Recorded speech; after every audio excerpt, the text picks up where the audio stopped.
Hi అండి, welcome to Padma home foods. నేను మీ పద్మ. ఈరోజు మన ఛానల్లో ఎంతో చల్లని కుల్ఫీ రెసిపీని మీతో షేర్ చేస్తున్నానండి. మరి వేసవి మండుతోంది కదండి. ఈ వేసవిలో చల్లగా ఐస్ క్రీమ్స్, జ్యూసెస్ తాగాలనిపిస్తుంది కాబట్టి ఇంట్లోనే చాలా హైజెనిక్గా మనమే ప్రిపేర్ చేసుకుంటే చాలా బాగుంటుంది.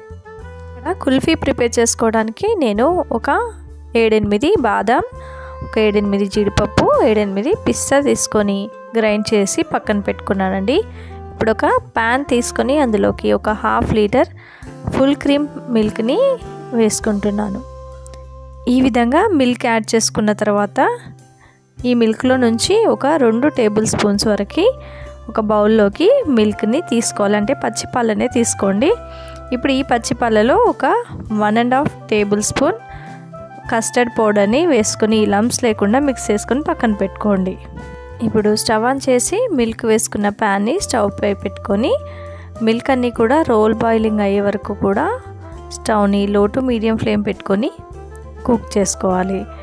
పాలు అడుగు భాగం అంటుకోకుండా కలుపుకుంటూనే మనం ఈ పాలని మరిగించుకోవాలండి. మనకు మీగడ అనేది వస్తుంటుంది కదండి. మీగడని పాలల్లోకి మిక్స్ చేసుకుంటూ అంచుల వెంబడి ఉన్న మీగడనంతా కూడా పాలల్లోకి అనుకుంటూ ఈ పాలన్నీ కూడా మరుగుతూ ఉంటే మనం కలియబెట్టుకుంటూ ఒక 5 to 6 మినిట్స్ పాటు మరిగించుకోవాలి. ఇలా మరిగించుకుంటూ ఉంటే పాలన్నీ కూడా కొంచెం కన్సిస్టెన్సీ అనేది, థిక్నెస్ అనేది వస్తుంది. ఇప్పుడు ఇందులోకి 4 నుంచి 5 టేబుల్ స్పూన్స్ వరకు షుగర్ని యాడ్ చేసుకుని షుగర్ అంతా పాలల్లో మిక్స్ అయ్యే విధంగా కలుపుకుంటూ మరిగించుకోండి. ఈ విధంగా పాలన్నీ మరుగుతూ ఉంటాయండి. మళ్ళీ పాలలోకి మీగడంతా అనుకుంటూ కలుపుకుంటూ ఇప్పుడు మనం ముందుగా గ్రైండ్ చేసి పెట్టుకున్న డ్రై ఫ్రూట్ పౌడర్ని కూడా ఈ పాలలోకి వేసుకొని మిక్స్ చేసుకుంటూ కలుపుకోండి. డ్రై ఫ్రూట్ పౌడర్ వేసుకున్న తర్వాత కన్సిస్టెన్సీ అనేది కొంచెం థిక్నెస్ అనేది వస్తుందండి.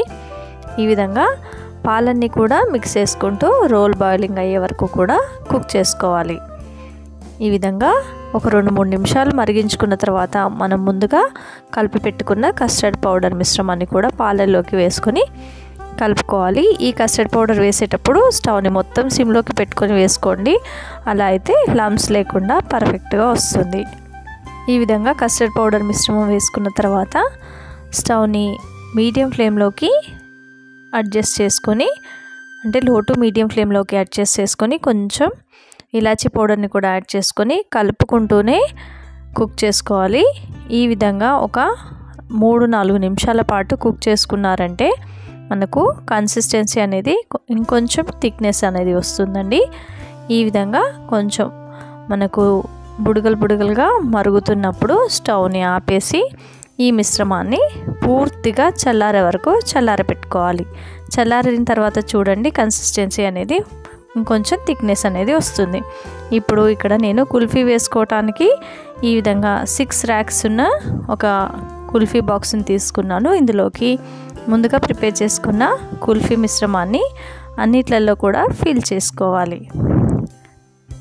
ఈ విధంగా అన్ని ర్యాక్స్లలోకి కూడా కుల్ఫీ మిశ్రమాన్ని వేసుకొని ఫిల్ చేసుకుంటే చాలా టేస్టీగా ఉంటుంది. ఇందులోకి మనం ఏ క్రీమ్ కానీ పాలమీగడని కానీ యాడ్ చేసుకునే అవసరం లేదండి. చాలా సింపుల్ మెథడ్గా కుల్ఫీని అయితే ఈజీగా ఇంట్లోనే ప్రిపేర్ చేసుకోవచ్చు. ఈ విధంగా అన్ని ర్యాక్స్లోకి కుల్ఫీ మిశ్రమాన్ని ఫిల్ చేసుకొని పైనుంచి అల్యూమినియం ఫాయిల్ని కవర్ చేసుకోవాలి. తర్వాత మనం ఇక్కడ ఐస్ క్రీమ్ స్టిక్స్తో కానీ, లేదంటే ఇక్కడ నాకు కుల్ఫీకి వచ్చిన స్టిక్స్ తోటే నేను ఈ విధంగా కొంచెం హోల్ని చేసేసి ఆ స్టిక్స్ని వీటిలలో అరేంజ్ చేసుకోవడానికి ఈ విధంగా హోల్స్ అయితే వేసుకున్నాను. ఈ విధంగా హోల్స్ చేసుకున్న తర్వాత ఐస్ క్రీమ్స్కి వచ్చిన ఈ స్టిక్స్ని ఇందులోకి అరేంజ్ చేశాను. ఈ విధంగా అన్నిటినీ కూడా అరేంజ్ చేసుకున్న తర్వాత ఈ ఐస్ క్రీమ్ బాక్స్ని మనం ఫ్రిడ్జ్లో కనీసం 10 to 12 అవర్స్ పాటు పెట్టుకున్నామంటే మనకెంతో చల్లని ఐస్ క్రీమ్ అనేది రెడీ అయిపోతుందండి. చాలా టేస్టీగా ఉంటుంది. చాలా సింపుల్ ప్రాసెస్ కదా. మరి ఈ విధంగా ఫ్రిడ్జ్లో పెట్టి నెక్స్ట్ డే రోజు మీకు చూపిస్తున్నానండి. చూడండి, ఇక్కడ అల్యూమినియం ఫాయిల్ తీసి చూపిస్తున్నాను. కుల్ఫీ అనేది మొత్తం గట్టిగా అయిపోయి చాలా పర్ఫెక్ట్గా రెడీ అయిపోయిందండి. ఇప్పుడు మనం ఈ కుల్ఫీని తీయాలంటే ఇదే విధంగా తీస్తే రాదండి. కాబట్టి మనం ఒక బౌల్లోకి వాటర్ని వేసుకొని ఈ కుల్ఫీ బాక్స్ని వాటర్లోకి పెట్టుకొని 1-2 సార్లు డిప్ చేస్తూ తీస్తూ ఉంటే కొంచెం కుల్ఫీ అనేది లూజ్ అవుతుంది. ఈ విధంగా మనం మోల్స్ని బయటికి తీస్తే ఈజీగా కుల్ఫీస్ అనేవి బయటకు వచ్చేస్తాయి. చాలా సింపుల్గా ఈజీగా ఇంట్లోనే పిల్లలు అడిగినప్పుడు కుల్ఫీ ఐస్ క్రీమ్ని ప్రిపేర్ చేసి పెడితే పిల్లలైతే చాలా చాలా ఇష్టంగా తింటారండి. మరి ఈ కుల్ఫీ రెసిపీ మీకు కనుక నచ్చినట్లయితే తప్పకుండా మీరు కూడా మీ ఇంట్లో ట్రై చేయండి. మీకు ఎలా టేస్ట్ అనిపించిందో మీ ఫీడ్బ్యాక్ని నాకు కామెంట్ రూపంలో తెలియచేయండి. వీడియో నచ్చినట్లయితే లైక్ చేయండి, షేర్ చేయండి, నా ఛానల్ని సబ్స్క్రైబ్ చేసుకోండి. Thanks for watching.